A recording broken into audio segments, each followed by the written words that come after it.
बहुत ही डाउट है कि मैं कौन सा वीज़ा लूँ। मैं आज़ाद वीज़ा लूँ जिसको हम फ्रीलांस वीज़ा भी कहते हैं 2 साल का, या मैं विज़िट वीज़ा लेके दुबई में आके जॉब हंट करूँ। मैंने इसके ऊपर पहले बहुत सारी वीडियोज़ बनाई हुई हैं, बहुत सारी वीडियोज़ मैंने बताया भी हुआ है आप लोगों को।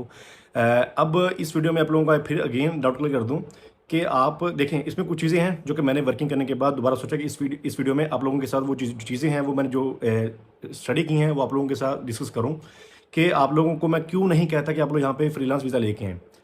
2 चीज़ें हैं। देखें, अगर आप यहाँ पे आते हैं विज़िट वीज़ा लेके, आपको उसकी जो विज़िट वीज़ा कॉस्ट होगी वो आपको पड़ेगी 500, 600, 650 दिरहम, जो कि हार्डली पाकिस्तानी को बनते हैं कोई 45-50 हज़ार रुपए। अगर आप लेके आते हैं फ्रीलांस वीज़ा, जिसको आप 2 साल का आज़ाद वीज़ा भी कहते हैं, जिसको हम कंपनी का वीज़ा भी कहते हैं, कंपनी आपको एनओसी दे देती है जिसकी बेस पे आप जॉब कर सकते हैं, आप अपना काम कर सकते हैं। तो आपको उसकी कॉस्ट पड़ती है 8,500, साढ़े 9,000, ऑलमोस्ट 8,000 से लेके 10,000 दिरहम तक, जो कि पाकिस्तानी तकरीबन 7 लाख के राउंड अबाउट बनते हैं। साढ़े 6 लाख, साढ़े 7 लाख, 7 लाख, इसके राउंड अबाउट आपकी ये फिगर बनती है, जो कि वन टाइम कॉस्ट है।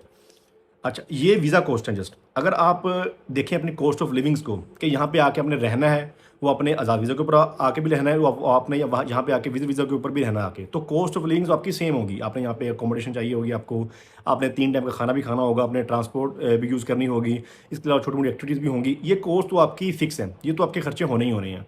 अच्छा, अब क्यों मैं आप लोगों को रिकमेंड नहीं करता कि आप लोगों ने यहाँ पे फ्रीलांस वीज़ा लेके नहीं आना, विज़ा वीज़ा लेके ही आना है, उसकी रीज़न क्या है?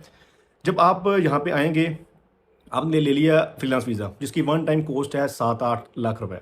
आपने वो लगा दिया, अब आप बिल्कुल रिलैक्स हो गए कि मेरे पास 2 साल हैं। आपने ये सोच लिया कि मेरे पास 2 साल है, लेकिन आपने ये नहीं सोचा कि 2 साल कौन रहेगा यहाँ पे? आपने 2 साल के अंदर जॉब हंट करनी है।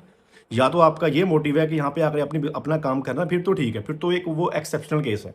लेकिन अगर आपने यहाँ पे आके जॉब ही हंट करनी है, जॉब ही ढूँढनी है, तो फिर क्या रीज़न बनती है? एक टाइम पे आपने 7-8 लाख रुपए लगा दिया और यहाँ पे आके आपने जॉब हंट करनी है, और अगर आपकी लक अच्छी हुई, आपकी मेहनत हुई, आपकी तैयारी हुई, तो मुमकिन है आपको 1 महीने के अंदर जॉब मिल जाए, तो फिर आपके वो 7-8 लाख थे वो ज़ाया हो गए। तो डज़ इट मेक सेंस? तो जस्ट वीज़ा कॉस्ट ही आपकी इतनी ज़्यादा हो जाती है, देखिए बाकी सारी चीज़ें फ़िक्स हैं। अब आपने ले लिया है फ्रीलांस वीज़ा, अब आपका माइंड ये होगा कि मेरे पास यहाँ पे 2 साल हैं, तो 2 साल मैंने जॉब हंट करनी है। यार, क्या बात कर रहे हो? 7-8 लाख रुपए लगा के 2 साल में आपने जॉब हंट करनी है, तो उसके 2 साल की आप कॉस्ट ऑफ लिविंग्स को तो देखें ना। 2 माह के कॉस्ट ऑफ लिविंग्स आपके बनते हैं कोई हार्डली कोई 3,000 या साढ़े 3,000 दिरहम। अगर आप 2 साल रहेंगे और आप बिल्कुल रिलैक्स हैं, आप उस तरह से स्ट्रगल नहीं कर पाएँगे, तो ये जो आपकी कॉस्ट ऑफ लिविंग्स होंगी, ये आपकी बढ़ती जाएँगी। आप हर महीने का मिनिमम 1500 लगाएँगे ना आप, तो हर महीने का आप कॉस्ट लगा लें। तो इसमें आप खुद रिलैक्स हो जाएँगे, आपको ज़्यादा टाइम चाहिए होगा जॉब हंट करने के लिए। लेकिन अगर आप यहाँ पे आएँगे विज़िट वीज़ा के ऊपर, उसकी रीज़न क्या है? आपने वन टाइम कॉस्ट पे की जो थी आपकी विज़िट वीज़ा की 600 दिरहम रफ़ली, वो बनते हैं कोई 45-50 हज़ार दिरहम। आपने वो पे कर दिए, 2 महीने आपके पास हैं। अब कॉस्ट ऑफ लिविंग सेम है, उसको हम डिस्कस नहीं कर रहे। अच्छा, 2 महीने में इन वर्स्ट केस सिनेरियो आपसे जॉब हंट नहीं होती। आपने उसको एक्सटेंड करवाया। अब एक्सटेंड करवाने के ऊपर जो कॉस्ट आती है एयरपोर्ट टू एयरपोर्ट, वो आती है 1100 से 1400 दिरहम, जो कि ऑलमोस्ट पाकिस्तानी 1 लाख रुपए बनता है। हाँ, ये आपको मैं मैक्सिमम बता रहा हूँ। अच्छा, ये अब ये 1 लाख बन गया, 1 लाख ये हो गया, और 45,000, 50,000, 1.5 लाख रुपए हो गया कि आपको 1.5 लाख के अंदर 4 माह का टाइम मिल गया यहाँ पे जॉब बंद करने का। आपको पहले 2 माह में जॉब नहीं मिली, मुमकिन है कि आपको अगले 2 माह में जॉब मिल जाए।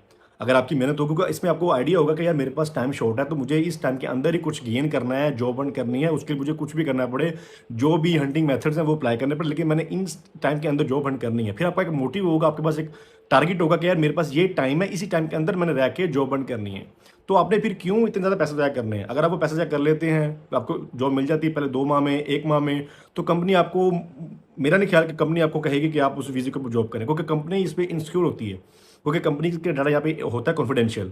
तो कंपनीज़ हेजिटेट करती हैं आपको आपके वीज़े पे हायर करने पे। हाँ, अगर आपकी जॉब इस लेवल की है कि आपका कंपनी के कॉन्फिडेंशियल डाटा के साथ कोई डायरेक्ट लिंक नहीं है आप, तो प्रॉब्लम नहीं है, फिर तो आप कंपनी आपको हायर कर लेगी। लेकिन जब आप कोई ऐसी आपकी जो नेचर है, आपकी फील्ड ऐसी है कि कंपनी का जो डाटा है आप उसके साथ लिंक हैं, कंपनी जो आपसे काम करवा रही है उससे कंपनी इफेक्ट हो सकती है, तो कंपनी इसमें हेजिटेट करती है आपको आपके वीज़े पे हायर करने पे। तो कंपनी आपको अपना वीज़ा देती है, आपको फ्री वीज़ा प्रोवाइड करती होती है, एवरीथिंग आपको प्रोवाइड करती है, ताकि आप ईज़ी होके वहाँ पे जॉब करें और कंपनी को भी कोई परेशानी ना हो और आपको भी कोई परेशानी ना हो।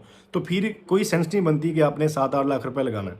अच्छा, अगर आप लोगों ने 7-8 रुपए लगाना ही है ना, तो मैं आपको ये सजेस्ट करूँगा कि आप सऊदी अरेबिया का देखें, वहाँ पे आप स्विच करने का सोचें। उसकी रीज़न क्या है कि दुबई के अंदर कह लें कि जो सैलरीज़ है ना, वो सऊदी की निस्बत कम है। हाँ, अगर आप थोड़े शशके वाले बंदे हैं, आपको थोड़ी-सी कह लें कि एन्जॉयमेंट भी चाहिए, थोड़ी-सी अच्छा लाइफ़स्टाइल चाहिए, बिल्डिंग शिल्डिंग ये चीज़ चाहिए तो फिर तो दुबई बेस्ट है। लेकिन अगर आप आदी हैं इन चीज़ों के तो फिर तो दुबई आपके लिए है। आप यहाँ पे आके आएँ, जॉब अर्न करें, लेकिन फ्रीलांस वीज़ा ना लेके आएँ। बाकी आपकी मर्ज़ी है, पैसे एक्स्ट्रा हैं तो लेके आ जाएँ, अगर नहीं है तो ये visa is more than enough. 2 माह, 4 माह इज़ मोर देन इनफ। जिसने जिसने जॉब हंट करनी होती है ना, वो ये 2 माह में या एक्सटेंड करवा के मज़ीद 2 माह, 4 माह के अंदर अपनी जॉब हंट कर लेता है। जिसे नहीं करनी होती वो फ्रीलांस वीज़ा के ऊपर भी नहीं कर पाता। मैं ऐसे लोगों को भी जानता हूँ पर्सनली जो यहाँ पे फ्रीलांस वीज़ा के ऊपर आए हैं और उनको जॉब नहीं मिलती, फिर वो 2-3 माह के बाद वापसी पाकिस्तान आ जाते हैं। वो पैसे भी ज़ाया गए, अब कॉस्ट ऑफ लिविंग भी आपकी चली गई और जॉब भी हंट नहीं हुई, उल्टा नुकसान हो गया आपका। तो क्या फ़ायदा इतने पैसे ज़ाया करने के, 7-8 लाख रुपए आपने वो लगा दिया, फिर आपकी कॉस्ट ऑफ लिविंग्स आ गई, फिर वापसी की टिकट भी आपने करवा के यहाँ पे आ गया, तो डज़ इट मेक सेंस? अच्छा, तो मेरे मेरे ख़्याल में सऊदीया इज़ द बेस्ट ऑप्शन अगर आप आदी नहीं हैं चीज़ों के, लग्ज़री लाइफ़स्टाइल के, बिल्डिंगें देखने के, तो आप चले जाएँ सऊदी अरबिया। वहाँ पे आपकी ऑलमोस्ट मुझे एक एग्ज़ैक्ट आइडिया तो नहीं है, लेकिन राउंड अबाउट आपकी इतनी ही कॉस्ट आएगी, तकरीबन 10 लाख के राउंड अबाउट आपकी कॉस्ट आएगी सऊदी अरबिया की। वहाँ पे कह लें कि आपको सैलरी थोड़ी-सी अच्छी मिल जाएगी दुबई की निस्बत। क्योंकि आपने यहाँ पे भी आके जॉब ही अर्न करनी है, काम ही करना है और यहाँ पे अगर आपका रेफ़रेंस नहीं है, तो ज़ाहिर बात है आपको खुद ही मेहनत करनी पड़ेगी। तो इट्स बेटर कि आप वहाँ पे जाके मेहनत कर लें, क्योंकि वहाँ पे आपको कह लें कि सैलरी थोड़ी-सी अच्छी मिल जाती हैं। ये रीज़न है कि आप लोगों को मैं रिकमेंड नहीं करता होता कि आप लोग फ्रीलांस वीज़ा लेके यूएई आएँ और यहाँ पे आके जॉब हंट करें या जॉब करें। हमेशा विज़िट वीज़ा को प्रेफ़रेंस दें। जॉब नहीं मिलती फर्स्ट 2 मंथ के अंदर तो उसको एक्सटेंड करवा लें और तैयारी पूरी करके आएँ, मेहनत करें, हर प्लेटफ़ॉर्म को यूटिलाइज़ करें। कोशिश करें कि अगर आप प्रीमियम परचेज़ कर सकते हैं, लिंक्डइन का वो 1 माह के लिए फ्री होता है, उसको परचेज़ करें। जब आपने ये एम बना ली कि अब अगर आपने वो परचेज़ किया, क्योंकि उसमें आपको बहुत सारी फीचर्स मिल जाते हैं जिसके थ्रू आपकी बहुत सारी हेल्प हो जाती होती है। तो ये चीज़ें आपको कोई बताने वाली नहीं होती, ये तो इंसान की कॉमन सेंस होती है कि जहाँ पे आपने फेक रिक्रूटमेंट एजेंसीज़ को 200-300 दिरहम देना है, वो यहाँ पे आप पे करके या किसी से अच्छी सीवी बनवा के, या मैंने टेम्पलेट दिया हुआ है, आप उस पे जाके सीवी बना के, कवर लेटर आपको मैंने दिया हुआ है, कंपनीज़ का ईमेल डाटा मैंने दिया हुआ है, तो वो उनको चीज़ों को यूटिलाइज़ करके थोड़ी-सी मेहनत करके कोशिश कर लें, मेबी आपकी उससे कोई हेल्प हो जाए। लेकिन आप कह लें कि आज़ाद वीज़ा लेके या सोचेंगे कि मुझे जॉब मिल जाएगी, तो आप गलत हैं, ऐसे नहीं होता।